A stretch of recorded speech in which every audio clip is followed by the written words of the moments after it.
All right, so in one of these first videos, I think, and hey everybody, it's Haywood here. One of the things people might be wondering is, what kind of tools and what do you need to do this thing? And we start with the bench or the building board itself.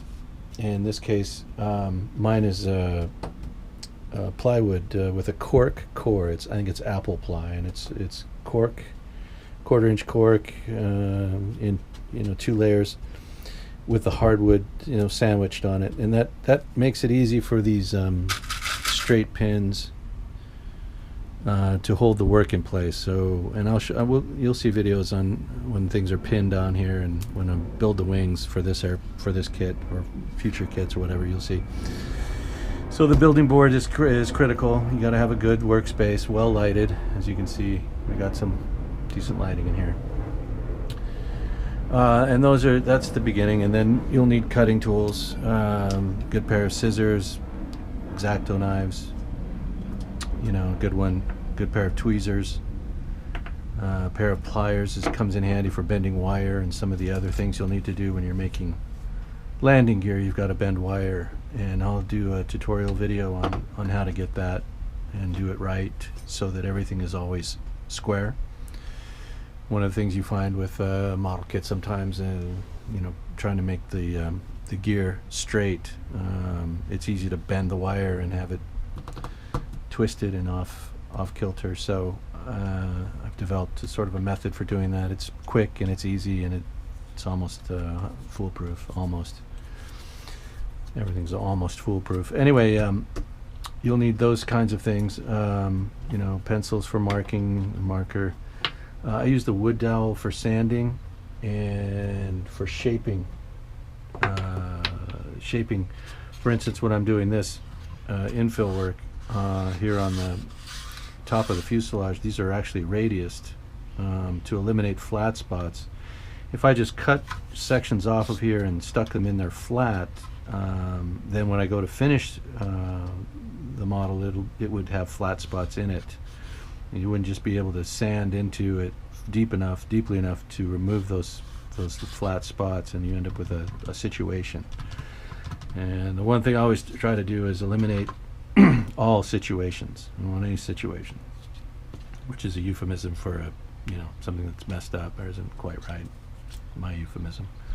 No situation. So we cut the sections, soak them, wrap them around the wood dowel to get a radius on them. And again, I'll be showing you all this stuff. We'll be doing all these different things, and then they're placed and glued in place and all that. So we've got a jet going over. So the French circles, circle template, different things like that. Obviously, you need sanding blocks for sanding. You don't want to just use sandpaper loose. And have structure to everything. So I have a builder square that comes in handy.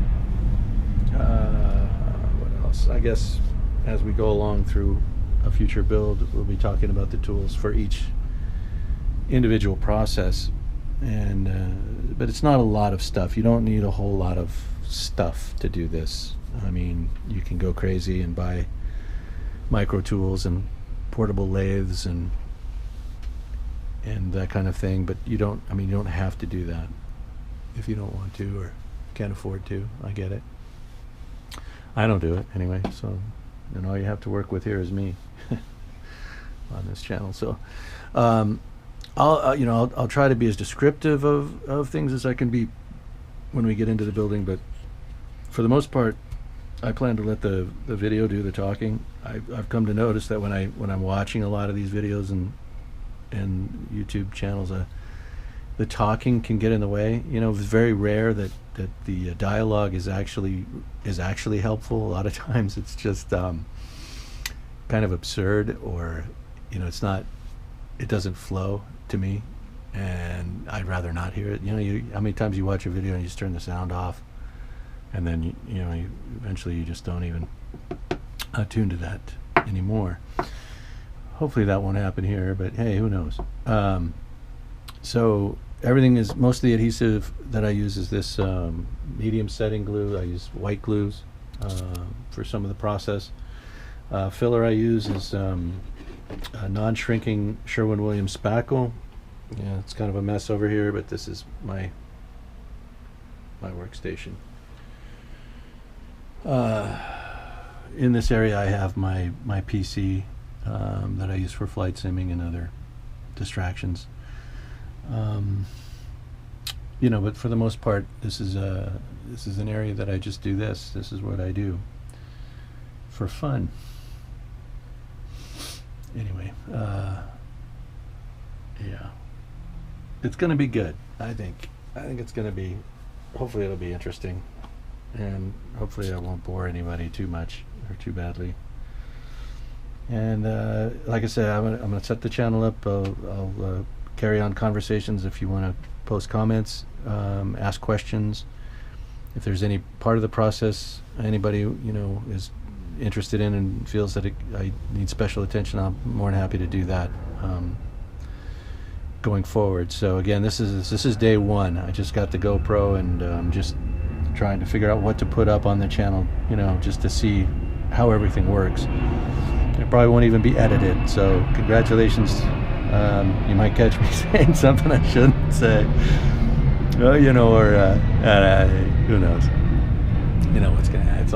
It's all just ridiculous. Anyway.